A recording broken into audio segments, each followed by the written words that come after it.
Ya, dari Palestina, Presiden Amerika Joe Biden terbang ke Arab Saudi. Biden akan melakukan pertemuan secara terpisah dengan Raja Salman dan putra mahkota Mohammed bin Salman. Ya, Presiden Amerika Serikat Joe Biden tiba di Arab Saudi menggunakan pesawat Air Force One yang mendarat di Bandara King Abdul Aziz, Jeddah pukul 17.30 waktu Arab Saudi. Setibanya di Jeddah, Biden langsung melakukan pertemuan dengan Raja Salman. Biden melanjutkan pertemuan dengan putra mahkota Pangeran Mohammed bin Salman yang didampingi para menterinya. Biden juga diagendakan melakukan pertemuan bilateral dengan Presiden Mesir Abdel Fattah al-Sisi, Presiden Uni Emirat Arab Mohammed bin Zayed Al Nahyan, termasuk bertemu Perdana Menteri Irak Mustafa Al-Hadimi.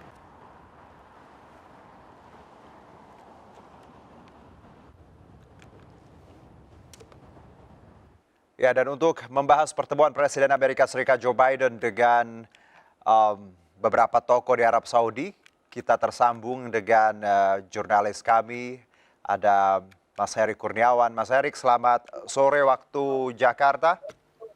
Selamat sore, Juno. Selamat sore, pemirsa. Sehat ya, Mas Heri ya?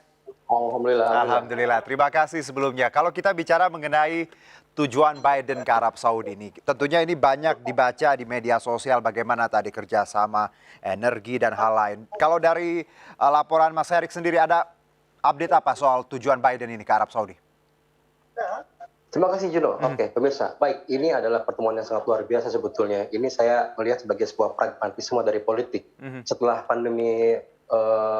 era pandemi memang situasi di seluruh dunia itu semakin sulit. Dan saya pikir juga seluruh negara sekarang berbenah untuk melakukan berpikir ulang bagaimana untuk kemudian memajukan wilayahnya. Dan saya pikir yang sangat prioritas sekarang adalah kembali meningkatkan pertumbuhan ekonomi antara lain dan keamanan seperti sebelum pandemi. Dan saya pikir juga bersama dengan negara-negara di kawasan Teluk buat Amerika ini adalah salah satu bagian yang sangat strategis. Dan saya pikir, kenapa itu pula lah, kenapa saya pikir juga negara-negara yang di kawasan Teluk itu sangat antusias untuk mengikuti pertemuan-pertemuan sejak kemarin hingga hari ini. Baik, kalau bicara mengenai hubungan sendiri Amerika dan Arab Saudi, ini yang saya baca beberapa saat yang lalu bahwa Biden adalah Presiden Amerika pertama yang terbang langsung dari Tel Aviv, ya Israel, menuju Riyadh, Arab Saudi. Sebenarnya bagaimana penerimaan Arab Saudi terhadap Amerika Serikat itu secara general, Mas Erik? Oke, jadi seperti saya sampaikan tadi adalah era baru dari hubungan antara Amerika Serikat dengan Arab Saudi. Dan secara politis saya melihat begini, bahwa kemarin ada penerbangan dari Tel Aviv menuju Arab Saudi. Ini adalah juga penerbangan ini adalah beberapa jam dilakukan setelah kemudian udara dari Australia, udara dari kawasan Arab Saudi itu terbuka untuk penerbangan komersial dari Tel Aviv ke Arab. Dan memang salah satu dari arah diskusi yang dilakukan oleh Biden dengan pemerintah Arab Saudi adalah membuka ruang udara Arab untuk penerbangan dari kawasan Tel Aviv ke Arab Saudi. Dan salah hal yang penting, Jono sampaikan bahwa memang Amerika berharap ada poros baru. Israel menjadi poros baru dalam upaya untuk meningkatkan stabilitas keamanan dan tentu ekonomi di kawasan setidaknya. Oke, kalau bicara mengenai aspek hak asasi manusia, ini juga banyak diprotes ya. Kalau dari Amerika sendiri bahwa kunjungan ini juga agak kontroversial. Bagaimana beberapa isu terkait HAM seperti itu disangkut pautkan dengan hubungan kedua negara. Apakah agenda pembahasan atau pembicaraan terkait HAM juga sempat Anda dengar di situ? Seperti apa, Mas Erik? Oh iya, betul Juno. Hak asasi manusia adalah salah satu bagian, salah satu item yang dibahas serius di dalam pertemuan kemarin dan juga hari ini.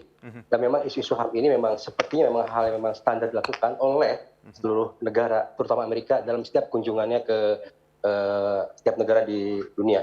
Dan saya pikir juga ini adalah komitmen untuk meningkatkan kualitas hak asasi manusia, bukan hanya di sini, tapi juga di seluruh dunia. Dan saya pikir juga hak asasi manusia itu memang harus terus dijaga, dan ini adalah bagian dari penting upaya untuk juga menjaga perdamaian dunia dan kemudian menjaga demokrasi. Demikian. Dan ini menjadi di-highlight banyak pihak, termasuk bagaimana warga Amerika Serikat sendiri, karena kita masih ingat ketika pembunuhan wartawan dari Washington Post, kalau saya tidak salah ya, Khashoggi yang merupakan kadang dikaitkan tadi dengan putra mahkota Arab Saudi sendiri. Kalau bicara mengenai agenda sendiri, Mas Erik, apa setelah pertemuan ini ada agenda apa lagi yang mungkin sudah Mas Erik update seperti itu? Yang paling penting adalah ini adalah langkah awal dari langkah-langkah besar berikutnya. Kenapa? Karena dua hal yang perlu dibahas. Pertama, peningkatan stabilitas security, stabilitas keamanan, dan kedua adalah stabilitas ekonomi. Dua hal yang tidak bisa dipisahkan satu sama lainnya. Itu yang saya pikir juga sedang digarap oleh negara-negara di kawasan itu, juga dengan Amerika Serikat, supaya sekali lagi ini tujuan utama adalah menjaga stabilitas di kawasan khususnya, dan itu menjaga supaya target utamanya adalah peningkatan kesejahteraan di setiap negara yang berhubungan terkait dengan negara di Teluk maupun Amerika sendiri. Oke, baik. Dengan kata lain bahwa kunjungan ini ya secara simbol adalah era baru ya, bagaimana tadi Barat dan juga Arab Saudi melihat beberapa hal dengan perspektif yang baru seperti itu. Terima kasih Mas Erik Kurniawan langsung dari Arab Saudi, sehat-sehat. Insya Allah nanti kita ketemu lagi di Jakarta. Ya, baik. Terima kasih. Sama-sama. Kami jeda terlebih dahulu, tetap di MNC News Now.